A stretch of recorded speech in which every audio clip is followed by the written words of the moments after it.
Welcome, everyone. Thank you for joining us. My name is Aníbal Pérez. I'm the director of the Kellogg Institute, and I want to thank you all for joining us today for this first event of our Democracy Dialogue series. As you probably know, the purpose of this new series that we are organizing is to have a series of conversations about the state of democracy in the world and potentially in the US in comparative perspective. So I want to thank everyone who is joining us. I want to thank Laura Gamboa for coming up with this idea and helping us organize this series.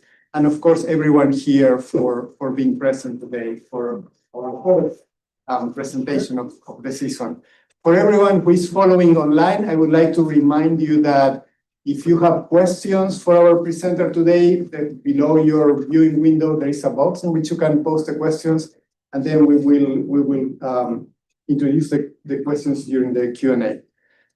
I am delighted to introduce our presenter, the first presenter of the season, John K. Glenn. John has a PhD from Harvard University, and he teaches at George Washington University now. And he served until recently as a senior director of the International Forum for Democratic Studies at the National Endowment for Democracy. The National Endowment for Democracy is the main American foundation dedicated to the growth and strengthening of democratic institutions around the world. And like many institutions of this kind, who until recently received support from the government, he's now under serious attack in many ways. For his work at the National Endowment for Democracy, John had the honor of being sanctioned by Russia and banned from traveling to the country. He previously served as a policy director of the US Global Leadership Coalition, an alliance of more than 500 businesses and nonprofits supporting foreign policy efforts. And he was also director of foreign policy and the German Marshall Fund of the United States and executive director of the Council for European Studies. So as you can see, John has vast experience on the topics that we are going to discuss today. John, thank you for joining us. Thank you.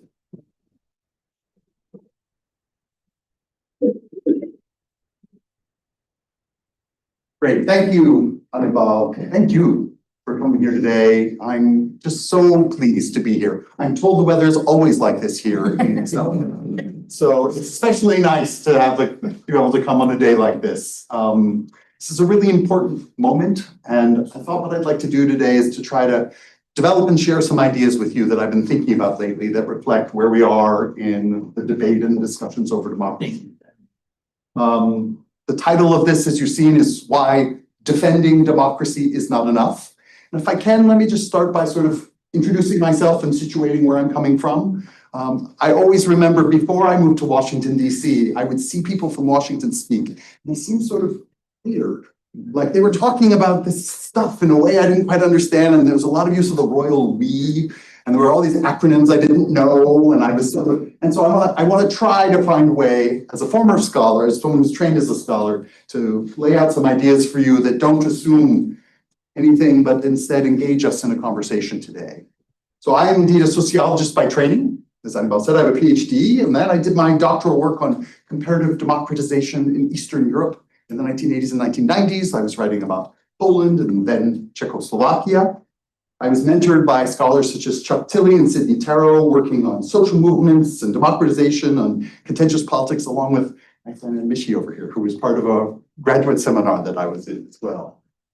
That was, as they say, a while ago. So I should be clear at the outset that my aim is not to jump back into scholarly debates and do some hypothesis testing with you or to bring some data in which I'm assessing the theories of democracy. I do continue to teach at GW, but I've spent my past 25 years of my career working in the nonprofit sector, working in policy, advocacy, and research. Most recently, as Aníbal said, at the National Endowment for Democracy, where I led their internal think tank, the International Forum for Democratic Studies. And our strategy was to try to bridge the expert community, people like academics and think tank folks, with the activist community, people on the front lines. And I used to say, when we did it well, we didn't just admire the problem, which the expert community is very good at, but we actually sometimes got to talking about how you might have elements of an effective response. I want to acknowledge today as well that when talking about democracy, that we're living in a very political moment, one of deep polarization. I will do my best to make my starting points clear, provide reason and evidence for my claims, and I look forward to the discussion when I welcome other perspectives and other evidence for our discussion. And lastly, perhaps most importantly, I should say I married a donor, PLS, class of '98. She told me you would know what that means. So hi, Katie. So my argument today, if I may put it that way, is that I'm starting from the perspective that Americans have seen unprecedented challenges to beliefs and norms around democracy in recent years, and especially this year, in recent months, that have created turbulence and uncertainty at home, and for, frankly, our allies around the world.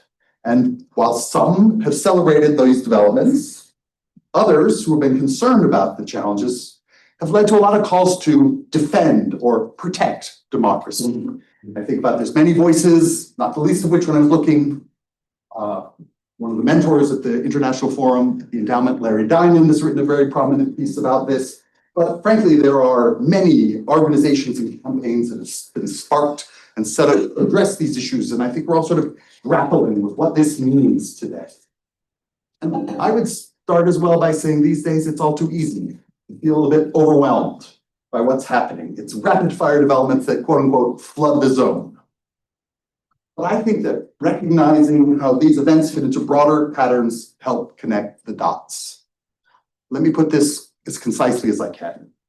Attacks on judges, the media, universities, law firms, cuts to foreign assistance and public media are not disparate, but in fact interrelated challenges to democracy. What I want to do here today is to argue that what's happening in the United States isn't actually unique, no matter how dramatic or unprecedented it might seem, but reflects a global trend, actually. While in the past, many observed that it used to be that the biggest challenge to democracy came from authoritarian or military coups that sort of overthrow democratic governments. But over the past 10, 20 years, there's been a new so-called playbook that's emerged, whereby traditionally populist leaders run on a campaign for change, and when they win elections, they subsequently turn around and undermine democratic institutions to centralize power and undercut alternative voices. This is, I think, a playbook that was in many ways written by Russia, Venezuela, and Hungary, but has certainly been spread and used in many parts of the world.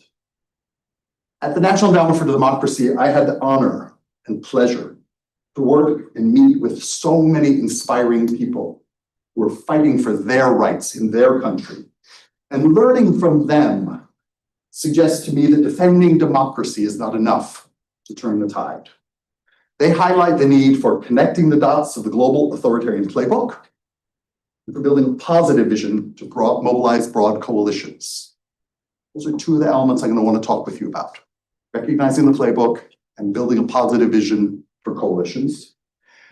And I think this work, I'll drop my academic citation in here, is reinforced by this terrific book by Larry Bartels on democratic trends in Europe, and reinforced by a recent article in the Journal of Democracy by Tom Carruthers and Brendan Harnett, where they argue that democracies, quote, erode from the top, rather than at the behest of their citizens. We could talk a lot about, I could go more into that in the discussion if you like, this discussion about whether democracies aren't delivering. It's an important discussion. But instead, their argument is instead that backsliding is less a result of democracies failing to deliver, less result, than of democracies failing to constrain the predatory political ambitions and methods of certain elected leaders. So let me start here with what I mean for what's a positive vision here. I begin with the observation that Americans are worried about democracy, and they're frustrated with it. When you look at polling, a recent poll, over 3/4 of Americans said democracy is under serious threat in the United States. And at the same time, in a different poll, roughly 2/3 expressed dissatisfaction with the political leadership across the board. And it's in these conditions, concerns about democracy, but under low trust in institutions and leaders, which I believe that defending democracy actually risks defending the status quo in the face of deep dissatisfaction. This is not just in the United States. Recent Pew Research firm global survey, 58% of adults in 23 countries in Europe, North America, Asia, and Latin America said they were dissatisfied with their democracy. Populists advancing visions for illiberal democracy have won elections around the world. To tell you that, I'm sure. And these, of course, exist alongside global efforts to undermine trust in democracy by Russia and the People's Republic of China. And despite some bright spots in last year's super year of elections, 2024 was judged to be the 19th year declining democratic freedom. So meeting the challenge requires not just defending democracy, but building a positive vision for change to counter authoritarian narratives and address this dissatisfaction. Masha Gessen, who's one of the smarter, I think, analysts of Russian politics you've seen for a while, observed writing about the work of Russian activist Alexei Navalny, the core of Putinism is the belief that the world is rotten. Everything is for sale, and anyone who says otherwise is lying, probably because they're being paid to do so. Here at Notre Dame, can I venture a sports analogy? The best defense is a good offense.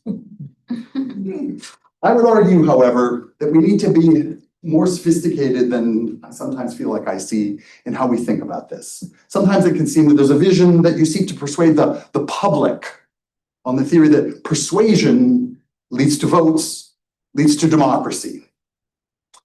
Isn't fit for purpose today. We need to learn from those folks who work in strategic communication, in advertising, and in political campaigns, who highlight just how hard it is to reach different target groups in this fragmented media environment. And in fact, the key to electoral victories against democratic backsliding has been mobilizing broad coalitions, thinking of Brazil, Poland, Honduras. These quote unquote big tent coalitions united groups who differ on many issues around a pragmatic consensus for action, not necessarily a thick consensus, detailed policy principles in which they've agreed upon. I want to choose one country to talk about as my example. I'd love to talk about other examples in the discussion if you'd like. I want to talk about Poland. And I want to talk about Poland because personally I think it's a really important story.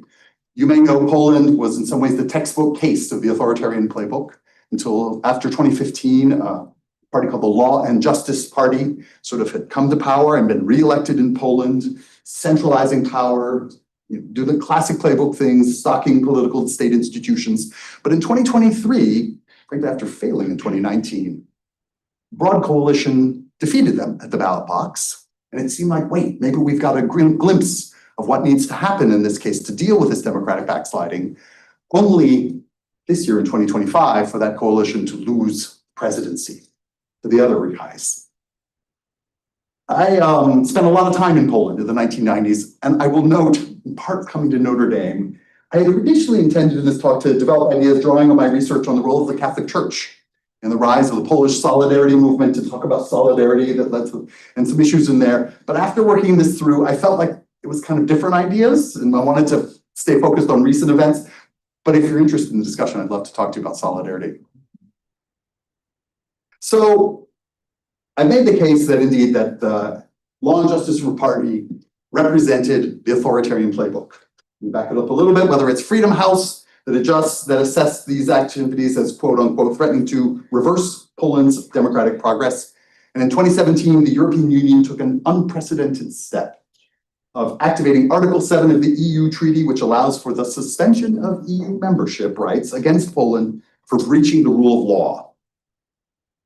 But a couple of points that are relevant to our discussion about what's going on here. Contrary to the theory that people vote against democracy when it fails to deliver economic goods, Poland was doing really well in 2015. Poland was actually sort of the poster child within Europe that had come out of the economic crisis doing quite well. And so a simple view, it's sort of one example of a simple view that, oh, well, it's economic, failure to deliver economic goods means people vote against it. It doesn't really hold in understanding what happened in Poland. And good research on it questions also the idea that people are voting not only against democracy, but for illiberalism. Because if you look at this, I quote Larry Bartels from his book, when Poles voted in Law and Justice in 2015, they were voting for change, but not consciously for illiberalism. And only after the elections did it become clear that the winners were bent on radically reshaping the political system, resulting in what he called illiberalism by surprise. Now, 2023 was the remarkable moment. It was a success that I think illustrates some of the arguments that I'm trying to make here about the need for broad-based coalitions and understanding them. Indeed, it was a strategy that had been, as I said earlier, preceded in 2019 at a moment when the opposition was divided. Maybe this sounds familiar to some of the cases you all work on. Indeed, in that moment, the Law and Justice Party actually increased its share. Unlike 2019, in 2023, opposition parties who had debated, should we run on a single ticket, decided to do otherwise. And they agreed to maintain the independence of three main groupings, I'll name them, but the Civic Coalition, the Third Way, and the Left, that enabled each of these allied parties to represent distinct ideologies, distinct ideological positions, and target messages to different groups of voters. And in the end, almost 75% of the population turns out for the vote. And while Law and Justice had the single largest percentage of votes, narrowly, this agreed upon coalition of parties won 53.7% of the vote, and it was clear which way to come there. So again, I want to sort of draw attention to the fact that rather than the challenges of one ticket, one piece, what do we do about our differences? Poland, there were a lot of discussions about social issues, abortion, running through the coalition's intergroup on. They kept their independence to mobilize their voters, but had agreed in advance to cooperate. But the recent experience shows in Poland that winning elections just isn't enough, especially when authoritarians remain in positions of power and committed to defending themselves. I sometimes think we end up having this model as if it's the end of the war and there's the other side is just vanquished and you have an open field and you'll just write the democratic rules. Often that's not the way it is. In Poland, the Law and Justice Party held the presidency. The judges that they had put in power were still in the judicial system, were still on the major constitutional tribunals. And so despite the celebrations initially about the return to democracy, this coalition, I think it's fair to say, has struggled to govern and ultimately has been assessed as delivering only 12 of its 100 campaign promises, and in 2025 narrowly loses to the candidate backed by the Law and Justice Party, setting the stage now for continued contestation over democratic reform. And this experience, what I pull from it, is it highlights what some have called the challenges, dilemmas, and paradoxes of liberalism after illiberalism. So let me start by sort of saying that, that it was always going to be challenging for an ideologically diverse coalition to operate smoothly under the threat of a veto from a president from the other party. But how they dealt with meeting this primary promise of reversing democratic backsliding led to a number of real challenges within that coalition. Prime Minister Tusk, as he's known, is there, claimed to reverse the Law and Justice Party's lasting influence, it might be necessary to bend the rules a little bit. Predictably, leading the Law and Justice to accuse the centrist coalition of becoming the real threats to democracy. In a terrific article in the Journal of Democracy, it's funny, Stanley Bill and Ben Stanley write that a key legacy of illiberalism turns out to be a series of institutional traps that are difficult to counteract in the short term without resorting to the same methods that established them in the first place. Inaction leaves the damage unrepaired and demobilizes supporters, while effective action may involve capitulation to the illiberal playbook. And this is the paradox in the bind of thinking about how do you undo the illiberal actions there, even when you win elections, even when you build that positive vision around broad-based coalitions. To be clear, the centrist coalition recently won a parliamentary vote of confidence after failing to get the presidency, but it struggles to undo the illiberal actions of its predecessor highlight that potentially a failure to deliver effective reform not only leaves the previous damaged institutions unrepaired, but may clear the path for illiberals themselves to return. And I feel like this is one of these cases that highlights some of the challenges and paradoxes that we're seeing in lots of places. So I think I'm going to run a little short here, but I'd like that because it'll leave time here. What I want to do then is conclude by talking a little bit just about us, about Americans. Maybe that's not all of us, but talk about Americans. But certainly, Americans have this belief that we are exceptional. The belief in American exceptionalism, I think, can lead us to think that democracy in the United States is not vulnerable to the same headwinds that other democracies have faced.